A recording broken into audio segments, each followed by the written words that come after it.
Good morning, everybody. Hey, welcome to Friday. Hey, this is the last Friday of June, the last Friday of the second quarter. Hard to believe we are moving on to the third quarter next Friday. I hope your week's gone well. The market ended up in pretty good shape yesterday. We'll talk about that and more when Scotty puts us on the air here in just a few moments. Before we do that, though, let's not forget that there's a lot of stuff out there that you and I cannot control, but we can control how much risk we have in our current portfolio. The question is, do you know how much risk you need to have? Do you know how much risk you do have? That's why we developed the core retirement design to help you design the retirement you always dreamed of. Give us a call at 863-382-0037 to schedule your core retirement design phone consultation.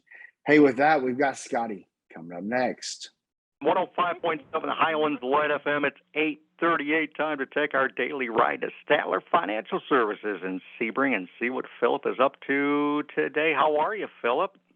Hey, doing well today, Scotty. You know what? Guess what? Today is the last Friday of June. Can you believe that? I know. That's let's see. That's what the quarter's about to end, right? Isn't that right? The quarter is about to end. I mean, this time next week will be the start of the third quarter. It's just hard for me to say that. Going to be Christmas before you know it, Phil. It will be. Hey, but there's still a lot of stuff going on when it comes to the markets, right? So we did not much on the economic front because of just that time of the year, right? That time of the quarter. I will say that there are a couple things that will come out at 10 o'clock this morning. New home sales comes out at 10 o'clock this morning. We have a 5-year inflation expectation, which is what the average inflation is believed to be over the next 5 years. Comes out about 10 o'clock as well. So, but that's really about all we have for economic numbers today. Now, next week, though, I got to tell you, there's a slew of them coming out, and some pretty important ones that we'll start to talk about, because there's things like inflation numbers, pending home sales. There's just a lot of important stuff coming out. Personal income, personal expenditures, of course, jobs will come out as well. The final GDP number comes out next week. So we have a lot of stuff next week that's going to come out in that final week of the quarter. We'll talk about that as it arrives next week. Before we do that, though, we do have just a few, not a lot, a few earnings reports that have come out today as we kind of end up the quarter.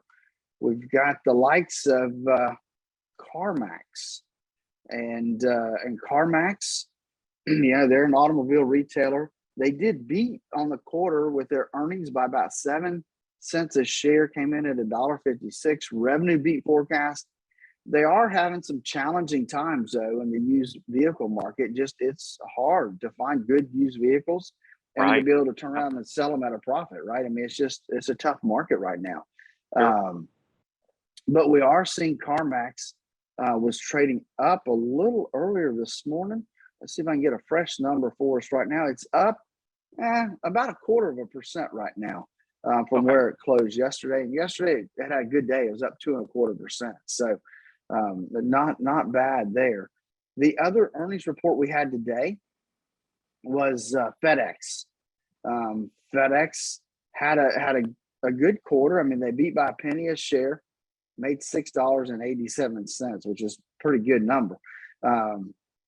Their shipping volume, though, did decline, but that decline was offset by increased rates. They were able to increase their shipping rates, and then, of course, because fuel prices have gone crazy, they've added a fuel surcharge.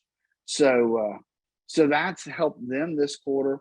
The other thing that they did is they came out, and they're already looking at their fiscal 2023 year, and they issued some upbeat guidance for that year. So good news on that front as well. FedEx is trading right now up about 3.3%. So a good start to the day if they can continue that front. That's really about all we have in the earnings news. I will mention that Dave and I have been talking off and on about layoffs and companies cutting back their employees. And last week or the week before, we talked about a couple of real estate mortgage companies that were laying off a bunch of people. Netflix laid off about 150 when their main report came out saying that they were losing subscribers. Well, they came out this morning and said they're going to lay off even more people. Scheduled to lay off about 300 more employees this week. And so that's, again, I think we're going to continue to see some of those things happening. I read another interesting article yesterday about how companies are actually rescinding job offers. They've Really? made job offers, and because they've gone back and looked at their financials and have decided that maybe now is not the right time to hire, they've gone back in and rescinded those job offers. And I gotta say that would be devastating to people that when that happens to them. But that's some of the things that we are seeing happen right now. That's interesting, Philip, because it seems like, for the last year or two, you hear about how companies just can't find people to work. And now all of a sudden, are things kind of going the other way? Well, I'm going to say that right now, the article did point out there's still 2 job openings for every employee that's looking for a job. Okay. So it hasn't scaled back to that extent yet. And especially they were talking about in the tech industry right now, that even if people don't get hired in the tech field, or they get, their job gets rescinded, or they get laid off, that there's still plenty of jobs in the tech sector, and that folks are getting picked up relatively quickly for jobs that are out there in that sector. Gotcha. So it hasn't scaled back to the point that there's not actually jobs out there for people to get. It's just people are having to work a little harder to get the job they want right now, I believe. So, so that's kind of what we're looking at there. We look at yesterday was really a pretty good day. Scotty and this morning we're looking pretty good too. It'd be nice if we can break a 3-week losing streak on the indexes, and right now it does look like that's possible. Yesterday, the S&P 500 closed up almost 1% to $3,795. The Dow 30 was up a little over 0.6%, so it closed at 30,677. And then NASDAQ was up a little over 1.5% and closed at 11,232. So everything looked good yesterday from that standpoint. And so currently, if we kind of look at where we are, we've got a lot of nice green ink this morning to finish up this week strong. If it can continue the way it is right now, we've got the Dow 30 up like 0.7%. That's $213. The S&P 500 is up 0.75%.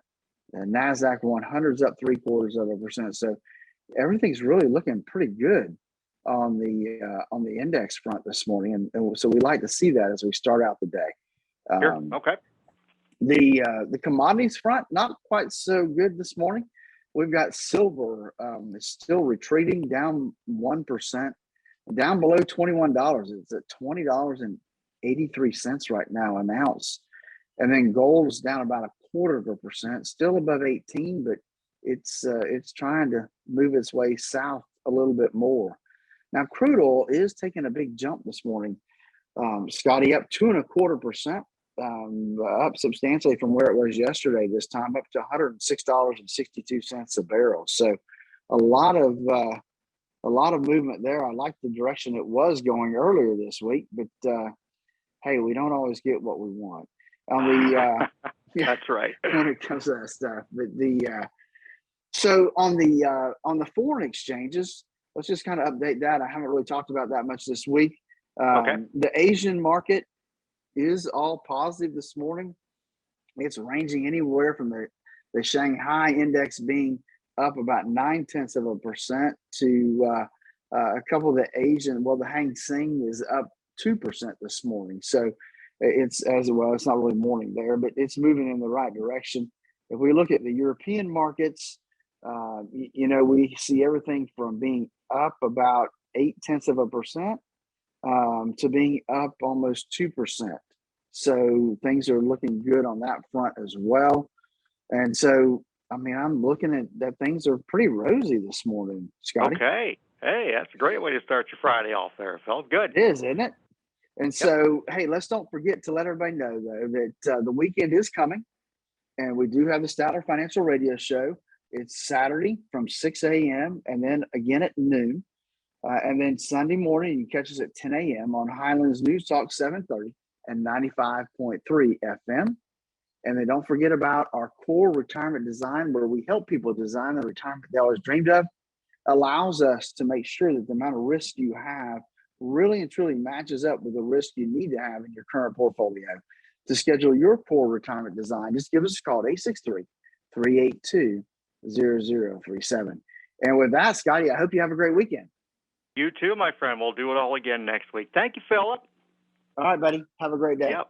You too at Statler Financial Services in Sebring, 382-0037. Jason Mraz coming at you.